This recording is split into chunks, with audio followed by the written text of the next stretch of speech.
Hey, this is Gratuitous. Welcome to Music Production Made Simple, the show that focuses on best practices about music production, which is based on FL Studio. If you're wanting to become the best producer you could be, subscribe and listen weekly. You can also check out my courses, which teach you the principles and basics of music production. They'll get you up and running quickly. In addition, I also have books on Amazon and tons of music on Spotify. Always feel free to hit me up at hi@itsgratuitous.com. So let's get into the episode.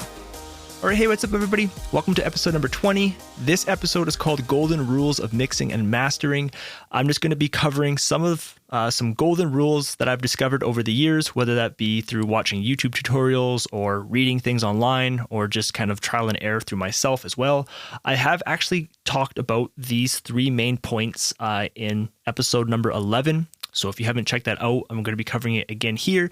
And the reason is because they are so powerful. They've allowed me to make way wiser mixing decisions. They've allowed me to be faster, as well as make more accurate judgment in my choices, okay? So those 3 points are level matching, A and B comparison, as well as mixing and solo, okay? These are things that you want to use and be careful of. Before we get into this episode, I have huge news. I actually released my 10 steps to become an FL Studio Pro. And for those of you who are listening, I'm offering you guys a coupon.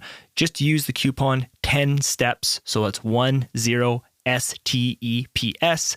Come to itsgratuitous.com. Click on the courses. You guys will see 10 steps to become an FL Studio Pro. It is an 8-hour-long course. Again, I purchased a new camera. I had a green screen. I was able to draw on the screen for you guys. It was a really, really cool experience. I actually had a lot of fun creating the course, and it's really, really in-depth. So, you know, what is the skill level? It's from someone who's a beginner or even someone who is advanced, okay? So at the very, very beginning of the course, you know, we actually talk about what is FL Studio, what is music production, how to actually use FL Studio, but then we actually start progressing quite fast. We start getting into some more meat. You know, for example, we talk about drum loops, how to build awesome drum loops. I introduce you to safe spots. That's just a term that I've coined. I've even written a book about that on Amazon. And then further on, we finally get into like the mastering, and I actually do like drawing on the screen, and I explain to you about like the loudness wars, loudness normalization, and getting your music to compete with, you know, the music that's out there in the industry. We even go through one of my commercially released tracks. I walk you through what like my mastering chain was, the different tools you have for mastering. It was a really, really cool course. Okay, so again, it's an 8-hour-long course. That's by far my longest course. And again, I had a lot of fun creating it with all the new equipment. So again, one more time. So use the coupon 10 steps. That's 10STEPS. That goes for the single course purchase or the membership. Okay. So you guys will get 50% off by using that coupon on the single course purchase. And if you guys just want to do like the membership, so the membership is $10 a month, this coupon can also be applied to the membership, where the first month will only be $5 instead of $10. Okay. So let's get into the episode. Okay. So I want to talk to you about 3 main golden rules, which I've kind of discovered over the years, whether this be I've learned from somebody else. I just want to pass this information on to you. Super valuable. So the first one is level matching. Okay. So when you are, let's say, using an EQ or a compressor, it's extremely important that you level match. So what that means is when the plugin is off or on, you want to get it to a very, very similar volume. If it's not, you're going to be skewed towards the louder one. Okay. And it's very, very deceiving. Just because something is loud, typically we think it's better, and it's true. Okay. Try it yourself. You're going to be swayed towards the louder one. So now I don't want you to spend tons of time tweaking this, because you're never going to finish a mix. It's just important that as you're mixing that track, that you are getting a fair volume comparison, so that when you turn those effects off and on, that, it's a fair volume comparison, so that you can actually hear in a real world practice. For example, let's say you were listening to your whole mix, and let's say you were working on a piano, you applied some EQ. Now, when you turn your effects off and on for that piano, within the whole mix, you want to be able to reference before and after at a fair volume comparison. It's that simple, okay? So I have FL Studio open here, and what I've done is I've applied heavy compression onto this track, and I've turned down the volume, okay? So the loud version is the original master of the song. The song is called My Heart Is Sold. It is off my Beat Tapes by Gratuitous Volume 8. If you'd like to check it out, it's available for free download at gratuitousbeats.com. The original version is the actual official master, okay? And then when I enable the compressor, you're going to hear that the volume comes down in volume. Obviously, that's what compression does. There's different forms of compression. There's like upwards compression and downwards compression, but typically when you hear the word compressor and stuff like that, most people are talking about downwards compression. So when I enable the compressor, I want you to think which one is better. So when I turn the compressor on and off, I want you to listen closely and think to yourself, which one sounds better? And the thing is, you won't be able to tell because of the volume difference. So let's just listen, okay? So this is the original master. When I turn the compressor on, it's going to turn down in volume, and just listen for what you think is better.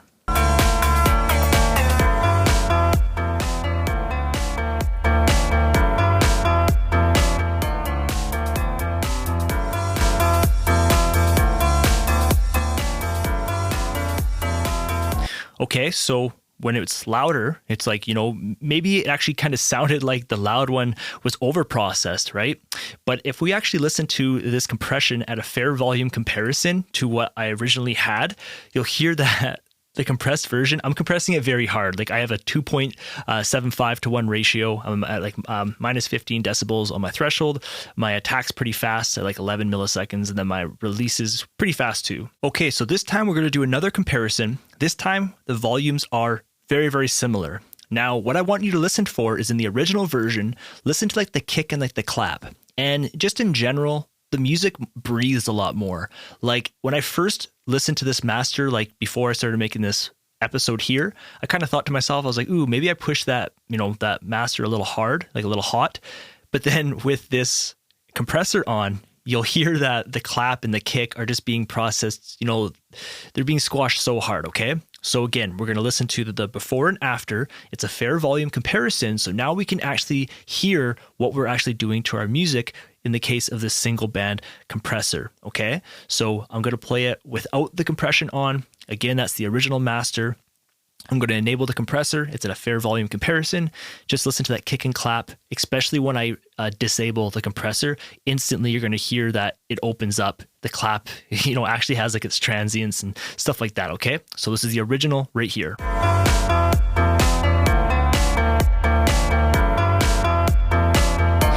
Compression is on.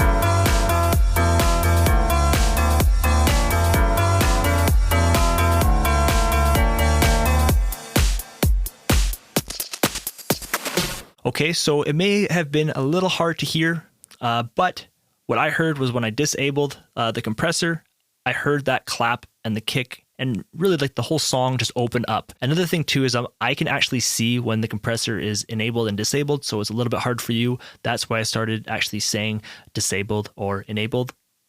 But hopefully that kind of gives you a little reference point in terms of loudness, okay? In terms of like level matching. So it's really important that you actually level match so that you can get a fair volume comparison. If you don't level match, you're going to be skewed towards the louder one, whether that is actually good or bad, okay?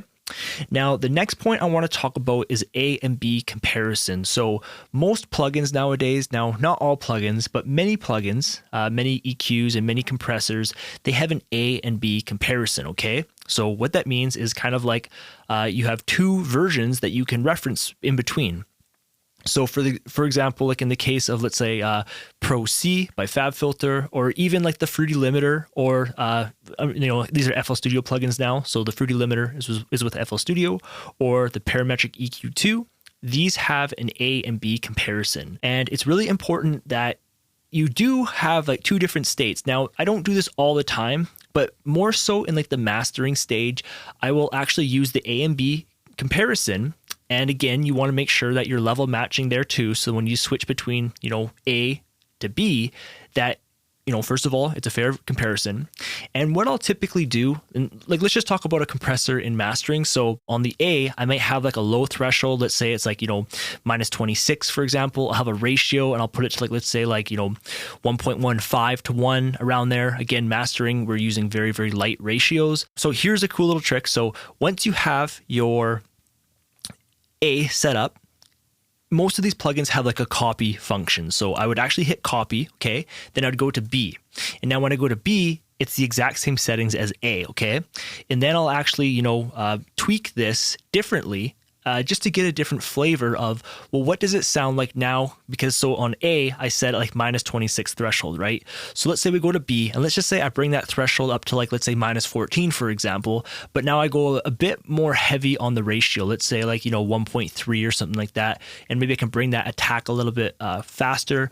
And then again, just, a fair volume comparison, and I'll just play back and forth with that. And I'll just listen what suits the song and, what kind of different styles can I get out of that compressor for that song.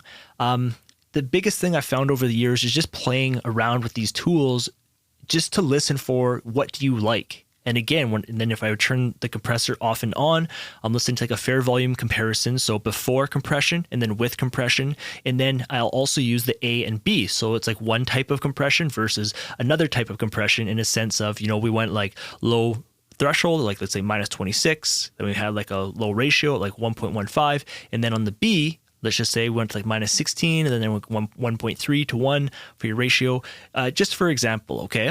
So that's kind of like my mindset when I'm actually like mastering a track and using a single band compressor.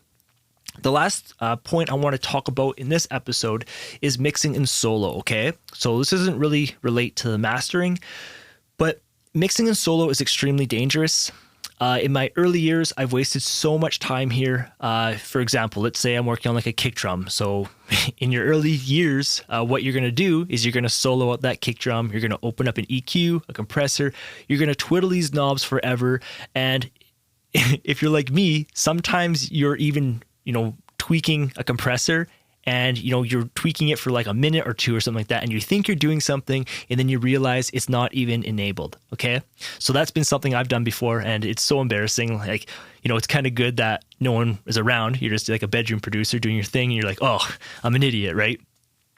So mixing in solo is very, very dangerous. Now, I'm not saying that you can't mix in solo. So for example, let's say you're working with a kick drum in that track. And let's just say, you want to solo it out just for like a second or something like that. So you can solo it out, maybe work on some EQ and compression just quickly, and then always bring it back into the entire mix, okay?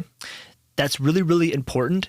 It's been a game changer for me, because if you're mixing in solo, what's happening is you're actually tweaking this track, but you have no reference point. So you don't know where you're actually going with your adjustments, and you really don't know what you're trying to achieve. But when you actually listen to that sound in context of the whole song, it gives you a reference point. Instantly you'll be like, oh, do you know what? Maybe I just need to boost some high on that kick drum to make the kind of click or kind of like beater sound stand out. Or maybe, the low end isn't there or whatever. But it's really important that you are mixing in context of the whole song, because you can make way more accurate judgment.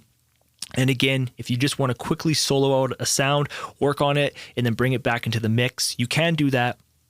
But if you're soloing out an instrument, thinking that you have to solo it out, open up an EQ, tweak it until you think it sounds good, and then you add it back into the mix, and you're like, this doesn't even suit the song anymore, because again, you had no reference point. So mixing with the entire song, super important. You can solo quickly to make some fine adjustments, but always bring it back to the mix.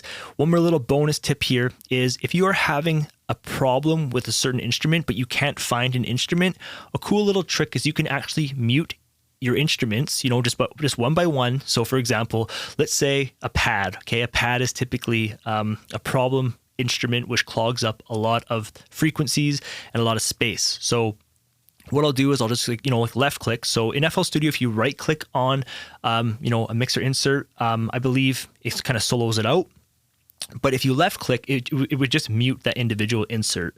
So I would actually kind of go through my instruments and, so for example, if I'm listening to the mix and it's just like, okay, there's some instrument here which is really taking up the whole space of the song, I'll go through and just left click to mute. And I'll mute and then unmute, mute, unmute, until I find the instrument that's giving me problems.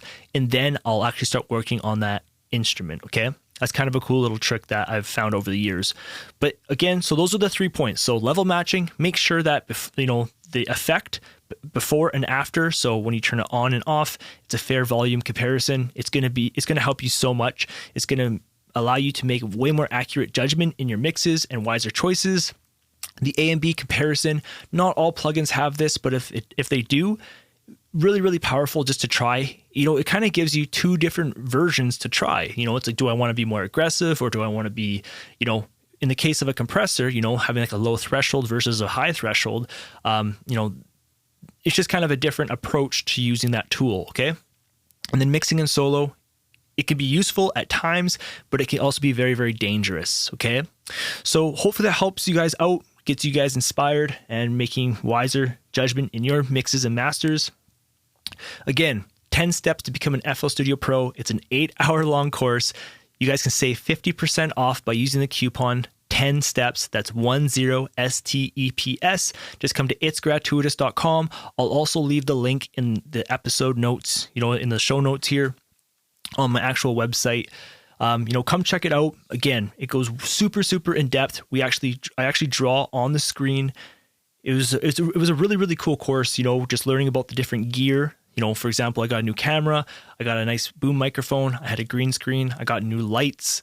It just allowed me to create a really high quality course, as well as give you guys a great experience to learn education with this music production and kind of learn best practices. All right, I'm Gratuitous. Thanks for checking out the episode. Again, if you guys have any questions about music production in general or the course, the 10 steps to become an FL Studio Pro, you guys can reach me at hi, so that's hi at itsgratuitous.com. Okay, so thanks for tuning in. I'll talk to you guys in the next episode.